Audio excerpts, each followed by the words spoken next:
that is types of set. जी हाँ, types of sets. Types of sets. अब types of sets की बात की जाए बच्चे तो उसमें पहला set null set. Null set जिसे आप एक और नाम से जानते हैं, दैट इज एम्प्टी सेट. अब इसका दूसरा नाम अपने आप में आपको सारी चीजें बता रहा है. एम्प्टी सेट मतलब जिसमें कोई एलिमेंट है ही नहीं.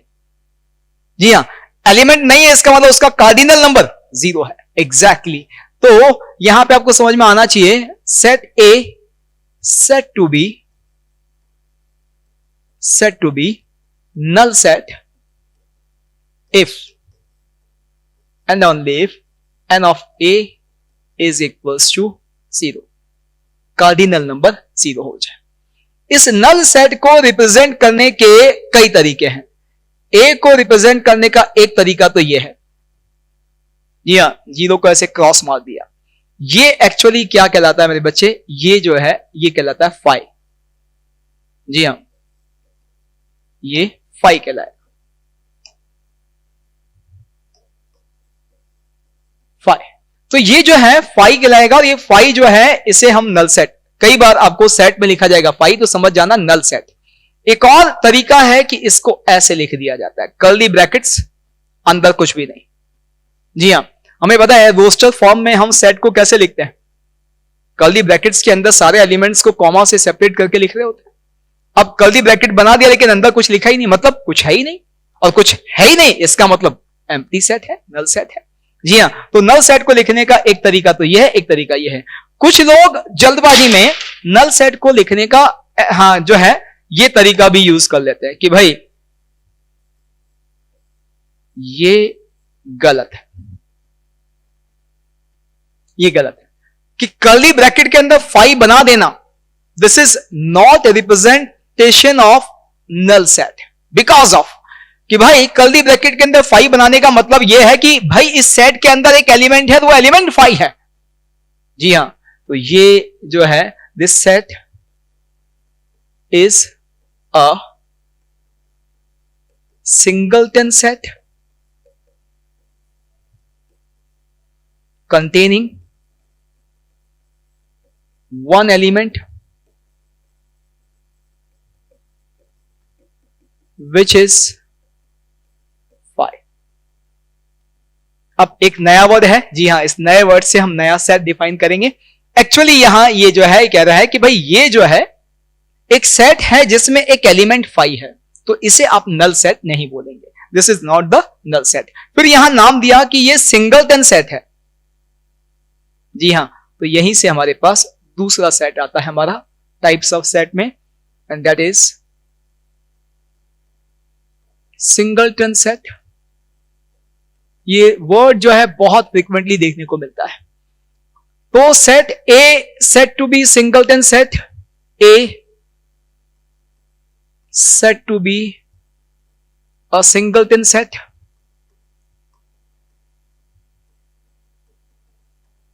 If and only if n of a is equals to 1. Singleton set का मतलब नाम से ही पता चलता है सिंगल एलिमेंट हो जिसके अंदर.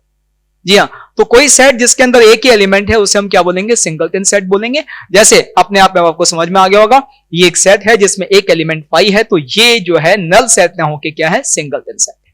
ठीक, इसके बाद कार्डिनल नंबर के बिहाफ पर ही एक तरह से हम सेट को क्या कर रहे हैं, डिफाइन कर रहे हैं, टाइप्स बना रहे हैं उसकी. पहली वाली जब कार्डिनल नंबर 0, दूसरा जब कार्डिनल नंबर 1. फिर अगला लेते हैं that is finite set. Finite set का क्या मतलब है? फाइनाइट सेट का मेरे बच्चे यहां पे यदि आप समझोगे तो कुछ नहीं कि भैया a set to B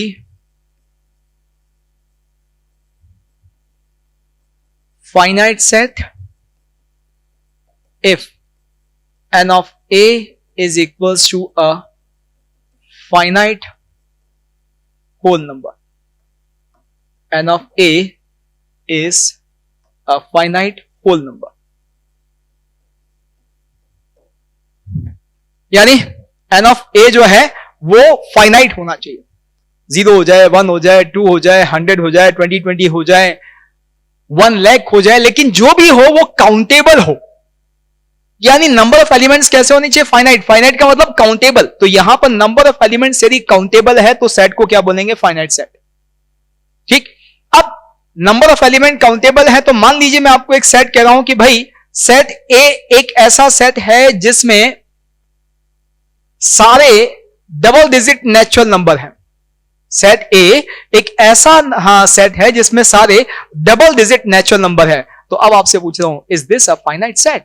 yes. Double digit natural number की यदि बात करें तो फिर आपको दिख रहा है 10, 11, 12 से चलता हुआ कहां तक जाएगा? 99 तक। जी हां। तो 10 से लेकर 99 तक जितने भी काउंट हैं उनको बहुत आसानी से काउंट किया जा सकता है कितने हैं, और उसके हिसाब से आप कंक्लूड कर सकते हैं कि यह सेट एक फाइनाइट सेट है। लेकिन यदि मैं बोलूं सेट ऑफ नेचुरल नंबर्स, तो अब मैंने रेस्ट्रिक्शन ही नहीं लगाई। 1 2 3 4 5 चलते जाओ, कहीं खत्म होगा ही नहीं, कहीं खत्म नहीं होगा, नहीं एंडलेस है। एंडलेस है इसका मतलब क्लियर है, इसमें नंबर ऑफ एलिमेंट्स फाइनाइट नहीं है, इनफाइनाइट है, काउंटेबल नहीं है नंबर ऑफ एलिमेंट्स। इसका मतलब क्लियर है, ऐसे सेट को हम फाइनाइट सेट नहीं बोल के क्या बोलेंगे? यस, जी हां, इनफाइनाइट सेट। तो अगला सेट इनफाइनाइट सेट। आपको समझ में आ गया भैया कि भाई बहुत आसान है, एन ऑफ ए जो है वो काउंटलेस है। काउंटलेस है, या यूं कहें कि किसको अप्रोच कर रहा है? इन्फिनिटी को। तो ध्यान रखना है, यदि फाइनाइट नंबर ऑफ एलिमेंट्स हैं तो फिर finite set, infinite number of elements हैं तो इनफाइनाइट सेट।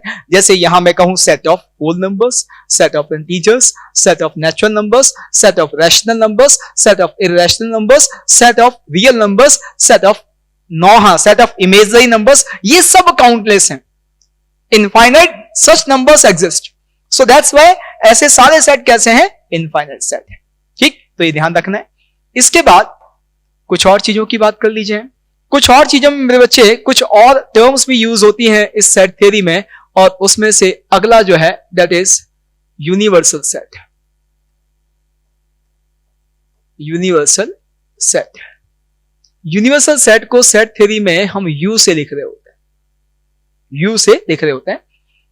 यूनिवर्सल सेट क्या है कि भाई जो भी कॉन्टेक्स्ट है जिसमें कि डिस्कशन चल रहा है, आपने कुछ नंबर ऑफ सेट लिए, उन नंबर ऑफ सेट पर कोई क्वेश्चन दे दिया, तो हमें क्या ध्यान रखना है? हमें ध्यान रखना है कि भाई जितने भी नंबर ऑफ सेट का हमारे डिस्कशन में इन्वॉल्वमेंट है, उन सारे सेट में जो जो एलिमेंट हैं, उन सारे एलिमेंट से यदि मैं एक नया कलेक्शन बना दूं तो फिर वो यूनिवर्सल सेट कहलाता है। तो ये क्या है?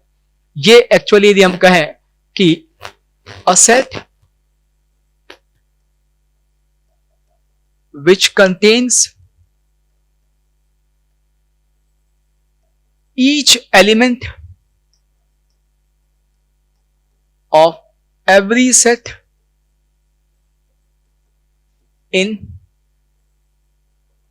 given context। जी हां, एक दिए हुए कॉन्टेक्स्ट में या हमारे डिस्कशन में जितने भी सेट हैं, उनसे हर सेट के हर एलिमेंट का जिस सेट में होना जरूरी है उस सेट को हम क्या बोलते हैं? Universal set. एक तरह से यदि हम देखें, जो हमारा नंबर सिस्टम हमने पढ़ा था, उस नंबर सिस्टम का यूनिवर्सल सेट है complex number, set of complex number. क्योंकि हमें पता है नंबर सिस्टम में जितने दुनिया जहान के अलग अलग तरीके के नंबर डिस्कस किए, वो सारे नंबर किस में आते हैं? कॉम्प्लेक्स नंबर में आते हैं। सारे होल नंबर कॉम्प्लेक्स नंबर में, सारे नेचुरल नंबर कॉम्प्लेक्स नंबर में, सारे इंटीजर कॉम्प्लेक्स नंबर में, सारे रियल नंबर कॉम्प्लेक्स नंबर में, वेदर दे आर रैशनल और इररेशनल, सारे के सारे imaginary, pure imaginary 2 iota, 3 iota, -5 iota, ये भी कॉम्प्लेक्स नंबर में, रियल और इमेजनरी का सम 2 आयोटा +3 -3 माइनस आयोटा, ये सारे नंबर्स किस में आ गए? जी हां, ये सब कॉम्प्लेक्स नंबर में आ गए।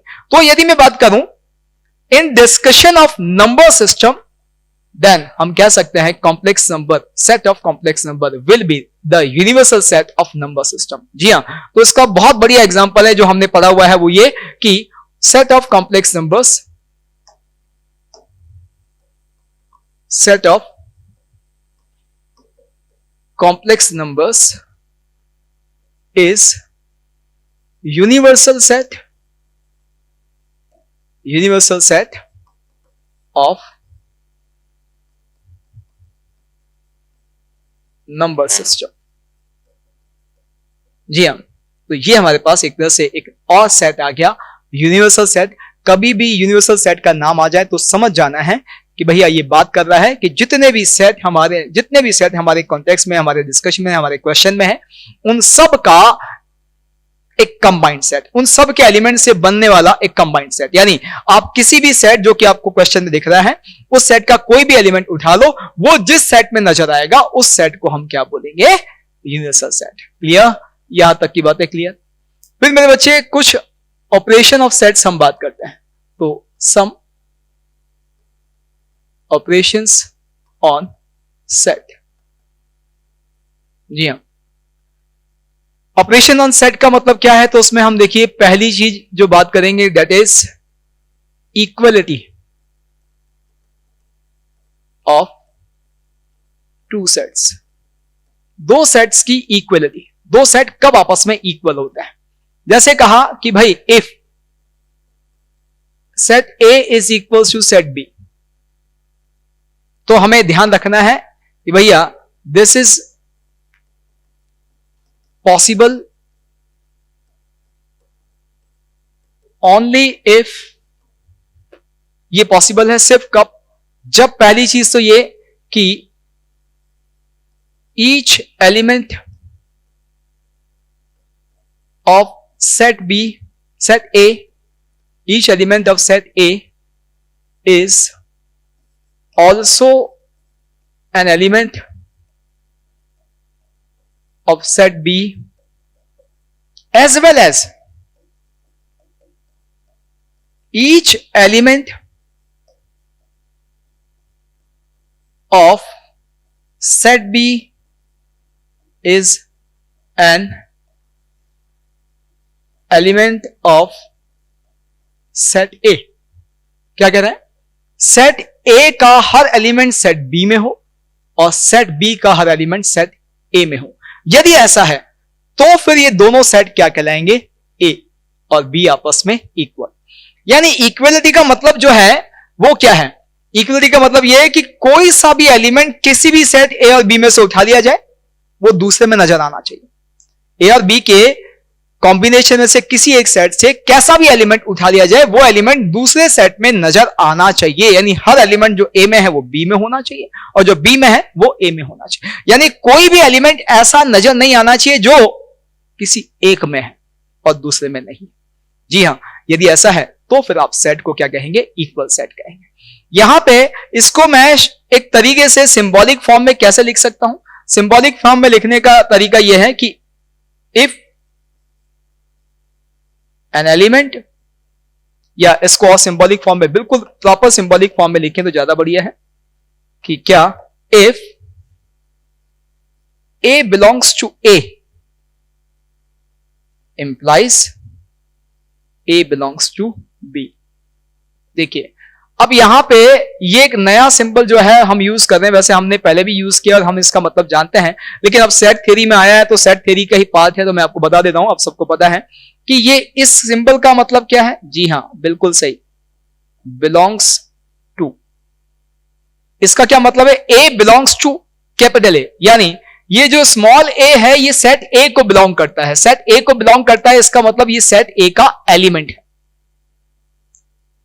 तो सेट ए का एलिमेंट ए है तो वो कह रहा है कि भाई ये ए जो है बी का भी एलिमेंट होना चाहिए। यानी किसी एलिमेंट ए का सेट ए का एलिमेंट होना अपने आप में ये कंफर्म करता है कि वो बी का भी एलिमेंट है, एज वेल एज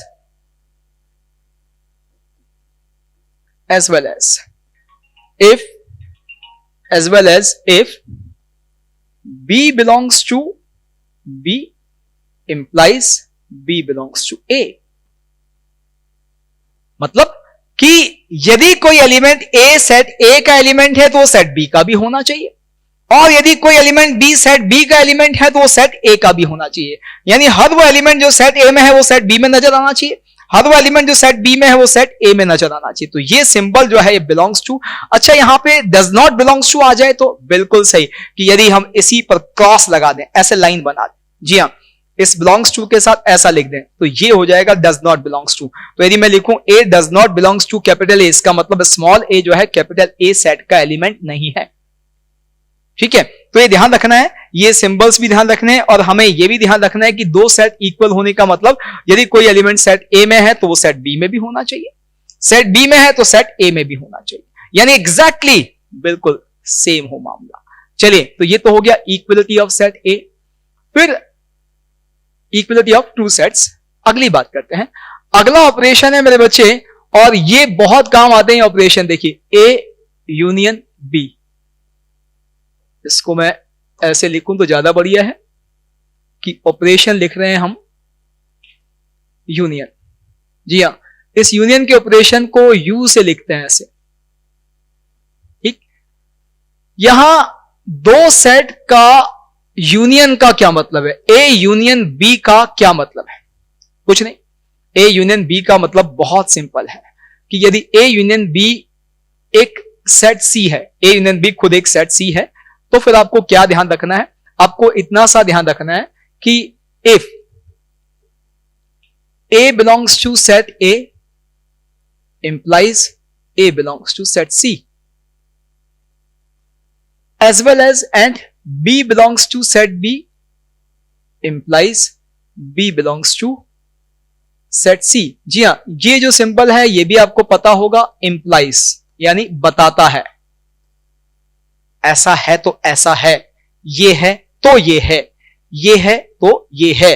जी हां, इसका होना कंफर्म करता है, इसका होना कंफर्म करता है। तो मेरे बच्चे, ए यदि कोई एलिमेंट सेट ए का है तो वो ए यूनियन बी यानी सेट सी में आना चाहिए।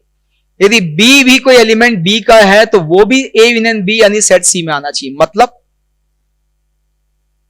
ए और बी इनमें से किसी भी सेट में कोई एलिमेंट है तो वो उनके यूनियन में होगा। यानी ए यूनियन बी का सेट कैसे बनेगा कि जितने भी एलिमेंट्स ए में हैं, जितने भी एलिमेंट्स बी में हैं, उन सब एलिमेंट्स को लेकर एक नया सेट बनाया जाए तो वो सेट क्या कहलाएगा? वो सेट कहलाएगा ए यूनियन बी। अब आपको यह भी पता है कि मैंने आपको पहली क्लास में बता दिया था कि सेट में आप एक ही एलिमेंट को दो बार नहीं लिखते हैं, चाहे वो दो बार आपको दिख रहा हो तो भी आप लिखेंगे उसे एक ही बार, यानी उसे एक ही एलिमेंट काउंट भी किया जाएगा।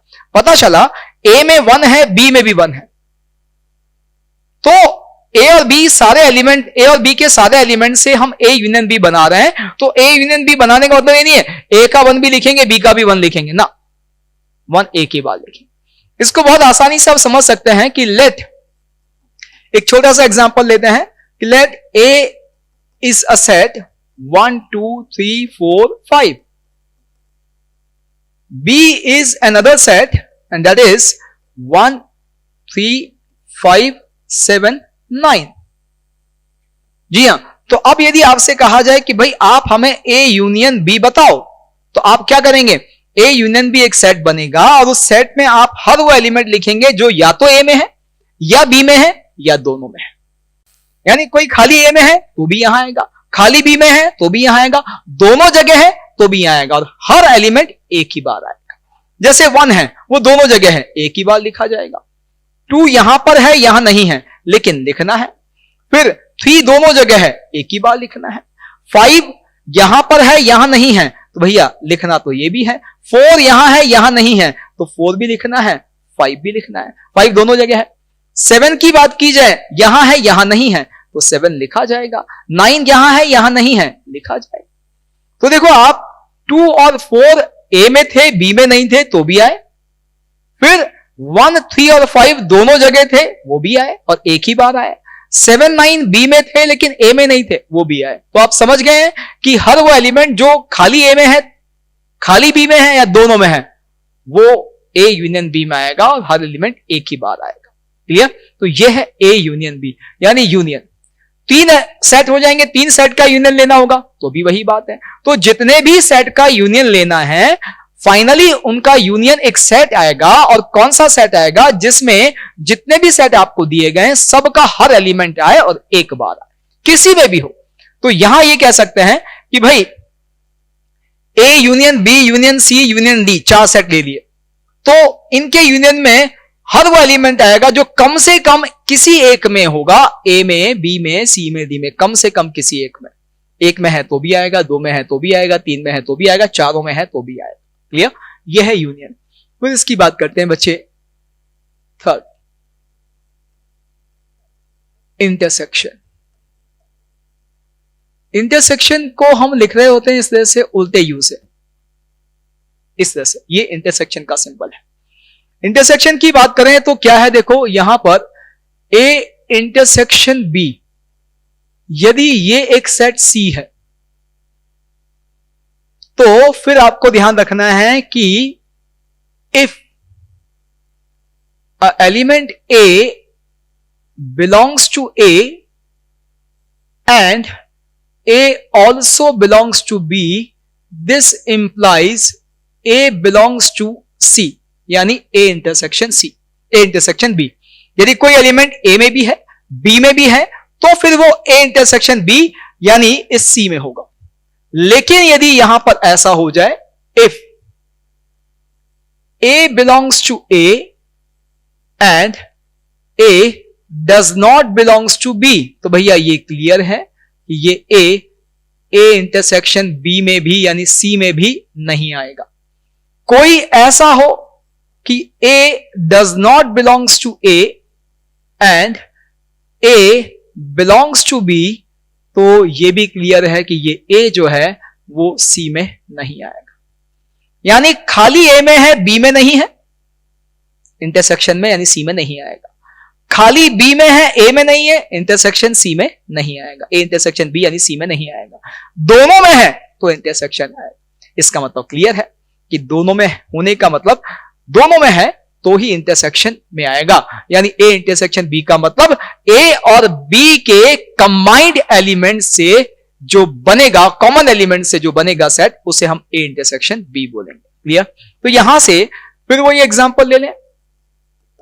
इसी एग्जाम्पल के लिए यदि आपसे कोई पूछे कि भाई आप ए इंटरसेक्शन बी बताओगे, तो आप कहोगे बिल्कुल बताएंगे। ए इंटरसेक्शन बी का मतलब क्या है? वो एलिमेंट्स जो कि दोनों में है, 3, 5 और 1, 1, 3, 5, ये तीनों एलिमेंट ए में भी है, बी में भी है, तो भैया ये आपके पास जो इनके कॉमन एलिमेंट से बनेगा एक नया सेट, उसे हम बोलेंगे ए इंटरसेक्शन बी यानी C. Is that clear? Yes. अब मेरे बच्चे एक तरीका और होता है जिससे कि आप क्या कर सकते हैं, जिससे आप 2 सेट जो हैं या 3 सेट जो हैं उनके ऑपरेशन को एक और तरीके से रिप्रेजेंट किया जाता है पिक्टोरियल फॉर्म में। ये तो हमने क्या किया है, मैथमेटिकल फॉर्म में किया है। मैथमेटिकल फॉर्म में, रोस्टर फॉर्म या हम सेट बिल्डर फॉर्म में जो है a union b, a intersection b या इक्वलिटी ऑफ 2 सेट्स जो है रिप्रेजेंट कर रहा है।